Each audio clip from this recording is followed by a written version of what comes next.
Stage 3 VFX presentation, powered by Amarillo College and Semcor Productions. I'm Dante Rinaldi. You know, when people mention VFX or visual effects, the first thing that comes to mind is dragons and spaceships. You know, I love dragons and spaceships as much as anybody, but there's so much more to this vast, dynamic, and cutting-edge industry than most people think. And there's so much more to the incredible partnership of Amarillo College and Semcor Productions than you might think. During this brief video, I'm going to take you on a little tour.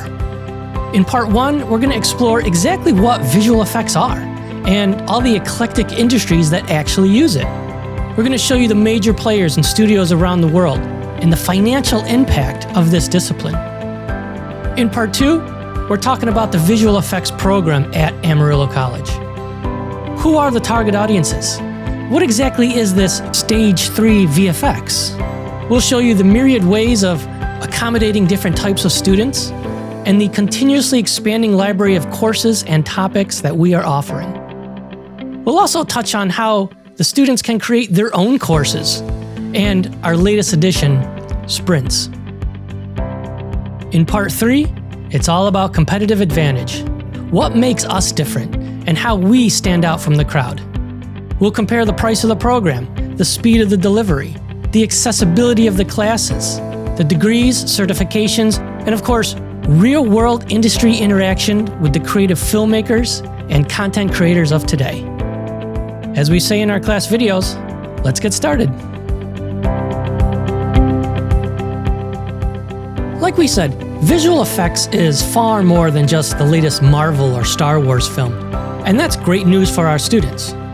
With more screens and content platforms than ever before, there's a huge demand for talented, creative, and technically proficient graduates.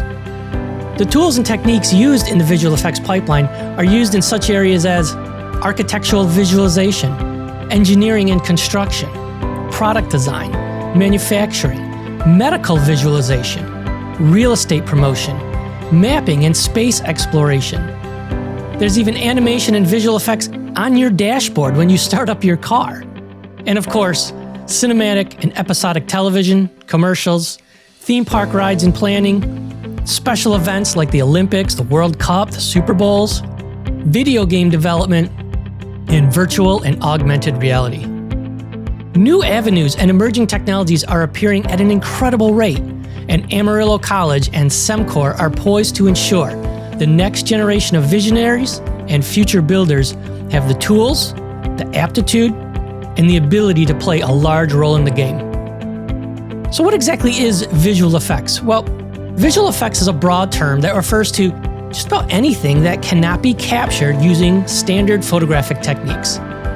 It can be accomplished in camera via a number of different optical or digital post-production processes, but simply put, if you can't capture it live, we'll get it in post. We'll touch a little bit more later on the finer points of the different areas of visual effects. Global commerce and studios. So how is it actually all going? Well, according to Facts and Factors Marketing Research, the global VFX market is expected to grow to $24.9 billion by 2026. The global VFX market in 2019 was approximately $11.5 billion in United States dollars, and the market is expected to grow at CAGR of 11.7%. The use of VFX on a large scale in movies and gaming field is likely to drive the growth of the global VFX market. However, they say, the need for huge capital investment and the shortage of skilled VFX workforces are projected to restrain the growth a little bit in the VFX market. You know, one of the main factors driving the rise of global VFX is the growing demand of high-quality content. With the increasing use of digital video streaming outlets like Amazon Prime and Netflix and Hulu, high quality and VFX are becoming more and more important. Smart devices like smartphones and tablets, laptops and HDTVs are increasingly being used to promote the development of digital video streaming services. You know, some of the biggest studios in the world include Industrial Light and Magic, the Walt Disney Company, Weta Digital, MPC, Framestore, Cinesite, Digital Domain, Rodeo, and more than 4,000 other studios around the world. You know, all of the top 20 grossing movies of all time are basically just big vehicles for visual effects, in which the VFX played a major role in the realization of the film. Avatar at $2.8 billion, Avengers Endgame, Titanic, Star Wars. All of these over $2 billion. Jurassic World, Lion King, Avengers, the list goes on and on. And you know, the video game industry used to be considered the smaller sibling of the movie world, and that's certainly not the case anymore.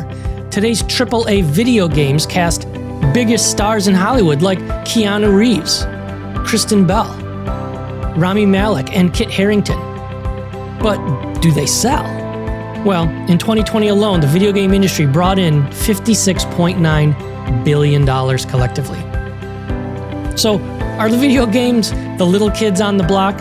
Well, Grand Theft Auto has raked in $5.1 billion alone and counting, far exceeding the biggest movie hit Avatar. Even Gone with the Wind, the classic romance from 1939, falls well short after adjusting for inflation at $3.4 billion. So why actually are we bringing up video games here? When it comes to visual effects, the end platform actually has little to do with the process. In fact, the tools to make cinematic visual effects are the same exact tools and software that make these high-grossing video games. And if we're training future artists in modeling, animation, simulations, and more, well, they can take these exact VFX skills to any of these studios making all of these products. The limits, and apparently the revenue, is endless.